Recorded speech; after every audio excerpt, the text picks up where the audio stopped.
Rodrigo, tu quer ficar o seu pratinho agora? Aí é bom. Quer agora? Vem aqui, Ari. Já mandou. Tá. Quero. Uma moedinha Vem também. aqui, Ari. Tia Lourinha, nós estamos tentando falar com a senhora. Agora nós vamos fazer o seguinte, nós vamos gravar este vídeo e vamos colocar no YouTube, manda o endereço e ela assiste. Não é não? É, boa, boa. Então bora. ué. Parabéns. Parabéns pra você.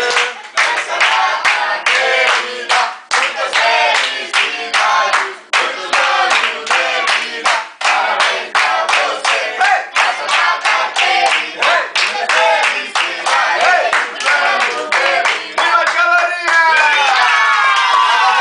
Apaga a velhinha! Ai, o bolo! Apaga a vela! Arrozinho malhadinho, com tomatinho, cebolinha, feijãozinho. Parabéns. Parabéns, Tia Lourinha, muitos anos de vida, muitas felicidades e nós estamos aqui nesse lugar. Nós que tá. Diga aí, pai, diga aí. Minha maninha querida. Estamos aqui. Quase morri de raiva. Calma aí, deixa eu ver. Quase morri de raiva porque fui cozinhar um arrozinho não cozinhava. Não tinha fogão. Não tinha fogo, não tinha panela, não tinha nada. Era uma casa muito engraçada. Mas hoje é seu aniversário, quero dizer que te amo. Muito Você emocionado. tá aqui na minha coração, na minha vida, na minha mente. Um beijo, fica com Deus.